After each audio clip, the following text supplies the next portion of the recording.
ಸಮುದಾಯದ ಕುರಿಗಾರಿದ್ದಾರೆ. ಕುರಿಗಾರ ರಕ್ಷಣೆ ಮಾಡಬೇಕಾಗಿದ್ದು ಸರ್ಕಾರದ ಧರ್ಮ.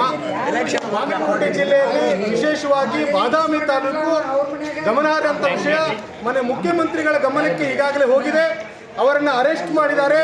ಆದರೆ ಮಾನ್ಯ ಮುಖ್ಯಮಂತ್ರಿಗಳಿಗೆ ಬಾಗಲಕೋಟೆ ಜಿಲ್ಲೆಯಿಂದ ಒತ್ತಾಯವನ್ನು ಮಾಡ್ತಾ ಇದ್ದೇವೆ. ಇಡೀ ರಾಜ್ಯಾದ್ಯಂತ ಕುರಿಗಾರರ ಮೇಲೆ ಹಲ್ಲೆಗಳ ಪ್ರಕರಣ ಎಷ್ಟಂತೇಳಿ ರಾಜ್ಯ ಸರ್ಕಾರ ಸೂಕ್ತವಾಗಿ ಕ್ರಮಗಳನ್ನ ಕೈಗೊಳ್ಳಬೇಕು.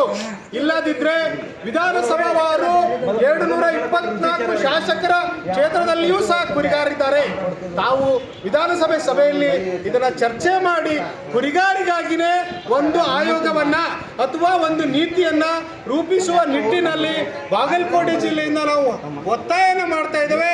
ಮಾನ್ಯ ಮುಖ್ಯಮಂತ್ರಿಗಳೇ, ಇದು ಬಾದಾಮಿಯಲ್ಲಿ ಆಗಿರೋದ್ರಿಂದ ತಾವು ಈ ಕೂಡಲೇ ಕ್ಷಣ ಮಾತ್ರದಲ್ಲಿ ಇದರ ಏನು ಸಂಪೂರ್ಣ ವರದಿಯನ್ನು ತೆಗೆಸಿಕೊಂಡು ರಾಜ್ಯ ಸರ್ಕಾರ ಒಂದು ನೀತಿಯನ್ನು ಪ್ರಕಟಿಸಬೇಕಂತೇಳಿ ರಾಜ್ಯ ಸರ್ಕಾರದ ಮೇಲೆ ನಾವು ಅದು 21ರ ಒಳಗಾಗಿ ಬರುವಂತ 21 ಅಧಿವೇಶನ ಮುಕ್ತಾಯಗೊಳ್ಳುವುದರೊಳಗಾಗಿ ನೀವು ಕೂಡಲೇ ಒಂದು ಯಾವುದಾದ್ರು ಕಾನೂನಿನ ಕ್ರಮ ಕೈಗೊಳ್ಳದೇ ಇದ್ರೆ ಇಡೀ ರಾಜ್ಯಾದ್ಯಂತ ಪ್ರತಿ ವಿಧಾನಸಭಾ ಕ್ಷೇತ್ರದ ಎಲ್ಲ ಶಾಸಕರ ಮನೆ ಮುಂದೆಲೂ ಸಹ ಕುರಿಗಾರರು ಪ್ರತಿಭಟನೆಯನ್ನು ಮಾಡ್ತಾರೆ ಅನ್ನೋ ಒಂದು ದೊಡ್ಡ ಸಂದೇಶವನ್ನು ಸಹ ರಾಜ್ಯ ಸರ್ಕಾರದ ಮುಂದೆ ನಾವು ತರ್ತಾ ಇದ್ದೇವೆ.